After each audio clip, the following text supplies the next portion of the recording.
नमस्कार साथियों, कैसे हैं आप सब। हाल ही में सुप्रीम कोर्ट ने बुद्धदेव करमास्कर बनाम पश्चिम बंगाल राज्य के एक मामले में एक पिटीशन की सुनवाई करते हुए वेश्यावृत्ति पर कुछ गाइडलाइंस जारी किए हैं। वेश्यावृत्ति जिसे प्रोस्टिट्यूशन कहा जाता है, और सुप्रीम कोर्ट ने कहा है कि ये एक पेशा है, पेशा यानी प्रोफेशन है। आज हम समझेंगे कि क्या सुप्रीम कोर्ट के गाइडलाइंस हैं, सुप्रीम कोर्ट ने वस्तुतः क्या कहा है, और क्या वेश्यावृत्ति भारत में अपराध है, क्योंकि कई सारे कानून हैं जहां पर में वेश्यावृत्ति को या प्रोस्टिट्यूशन को अपराध माना गया है। तो जुड़ जाइए आज के लेक्चर से और समझिए इस जजमेंट को, जो सुप्रीम कोर्ट का एक लैंडमार्क जजमेंट हो सकता है और भारत में प्रोस्टिट्यूशन के लिए एक नई दिशा तय कर सकता है। तो जैसा कि मैंने आपको बताया, Buddhadev Karmakar versus West Bengal state and others के मामले में अपील नंबर इसका 135/2010 था। सुनवाई करते हुए जो सुप्रीम कोर्ट की बेंच थी, बेंच में कौन कौन थे आप ये भी जान लें। जस्टिस एल नागेश्वर राव साहब थे जो बेंच के अध्यक्ष थे, जस्टिस BR गवई साहब और जस्टिस AS बोपन्ना साहब की 3 जजेस की पीठ थी, और कहा कि वेश्यावृत्ति एक पेशा है और सेक्स वर्कर्स कानून के तहत सम्मान और समान सुरक्षा के हकदार हैं। अगर यह स्पष्ट हो कि सेक्स वर्कर वयस्क है, एडल्ट है और अपनी इच्छा से इस प्रोफेशन यानी वेश्यावृत्ति में है, तो पुलिस को इसमें हस्तक्षेप करने या उसके खिलाफ कोई आपराधिक कार्यवाही करने से बचना चाहिए। इस देश के प्रत्येक व्यक्ति को संविधान के आर्टिकल 21 के तहत सम्मानजनक जीवन जीने का अधिकार है। तो सुप्रीम कोर्ट के हालिया इस जजमेंट के बाद देश में चर्चा का विषय है वेश्यावृत्ति कि प्रोस्टिट्यूशन लीगलाइज होना चाहिए या नहीं होना चाहिए। इसको लेकर लोगों के अपने अपने तर्क हैं। अगर हम इंडियन पीनल कोड की बात करें तो IPC के मुताबिक वेश्यावृत्ति अपने व्यापक अर्थों में अवैध नहीं है, अपराध नहीं है, लेकिन कुछ गतिविधियां ऐसी हैं जो अधिनियम के कुछ प्रावधानों के तहत दंडनीय हैं, जैसे सार्वजनिक स्थानों पर वेश्यावृत्ति सेवाओं के लिए किसी को लुभाना। तो हमारे पास सेक्शन 292, 293, 294 जैसे IPC के सेक्शन हैं जो इसको दंडनीय बनाते हैं।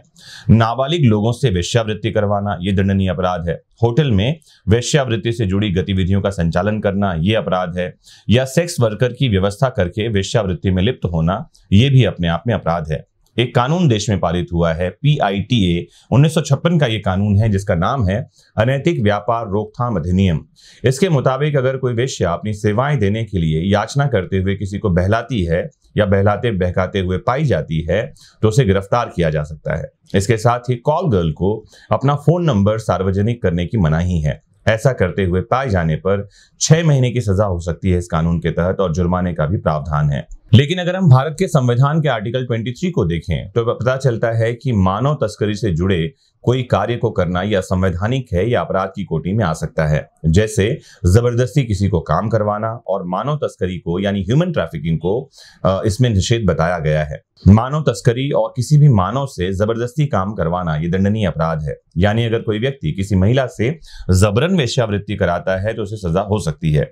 कुल मिलाकर भारत ही में वेश्यावृत्ति गैर कानूनी दिखाई नहीं पड़ती, लेकिन वेश्यावृत्ति किसी से जबरदस्ती कराना, वेश्यालय चलाना आदि चीजें दंडनीय बनाई गई हैं और यह अपराध है। सुप्रीम कोर्ट ने कहा कि सेक्स वर्कर के बच्चे को उसकी मां की देखभाल से वंचित नहीं किया जाना चाहिए। अगर किसी नाबालिग को वेश्यालय या सेक्स वर्कर के साथ रहते हुए पाया जाता है तो ये नहीं माना जाना चाहिए कि उसकी तस्करी हुई होगी। अगर सेक्स वर्कर ये दावा करे कि नाबालिग उसका बेटा है या बेटी है तो इसे सुनिश्चित करने के लिए टेस्ट करवाए जा सकते हैं, और अगर दावा सही हो तो नाबालिग को जबरदस्ती उससे अलग करना गैर कानूनी है। साथ ही सुप्रीम कोर्ट ने यह भी कहा कि मीडिया कर्मियों को सेक्स वर्कर्स की पहचान उजागर नहीं करनी चाहिए। अगर सेक्स वर्कर चाहती है तो उसे सुधार गृह में जाने दिया जा सकता है और उसके रिहैबिलिटेशन यानी पुनर्वास की व्यवस्था की जा सकती है। 27 जुलाई 2022 को सुप्रीम कोर्ट में अगली सुनवाई होगी। जब तक के लिए सुप्रीम कोर्ट ने इस मामले में केंद्र की सरकार से 6 हफ्ते का जवाब मांगा है। आपको जानकारी दे दें कि सुप्रीम कोर्ट ने ये इंटरिम ऑर्डर यानी अंतरिम आदेश पारित किया है संविधान के आर्टिकल 142 के तहत। सामान्यतः फाइनल आदेश इस अनुच्छेद के तहत दिए जाते हैं। इसका मतलब ये है कि ये एक अलग तरह का मामला है। इस पूरे मामले में सेक्स वर्कर्स, उनके बच्चे, दलाल, वेश्यालय सभी को कोर्ट ने अलग अलग लीगल प्रोटेक्शन दिए हैं, लेकिन सामूहिक तौर पर आज भी ये अनैतिक है।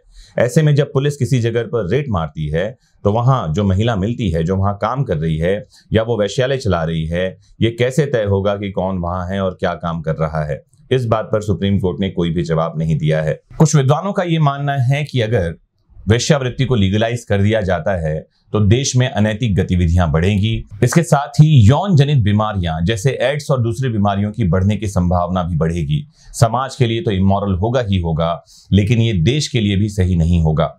आपका क्या सोचना है इस बारे में? आपकी क्या राय है? सुप्रीम कोर्ट के इस जजमेंट को आप किस तरह देखते हैं और आप क्या सोचते हैं, जरूर हमें कमेंट बॉक्स में बताइए। इंतजार करते हैं सुप्रीम कोर्ट के आदेश पर केंद्र की सरकार क्या जवाब देती है और 27 जुलाई को इस सुनवाई में क्या नया मोड़ आता है। जुड़े रहिए आपके अपने फेवरेट प्लेटफॉर्म विधिक शिक्षा से। 27 जुलाई के बाद जो कुछ भी सुप्रीम कोर्ट के डायरेक्शंस होंगे, गाइडलाइंस होंगे, उसके बारे में वापस से हम जानेंगे इसी चैनल पर, बहुत सरल आसान शब्दों में। उम्मीद करता हूं आज का ये लेक्चर आपको बहुत आसानी से समझ में आया होगा। नमस्कार, जय हिंद।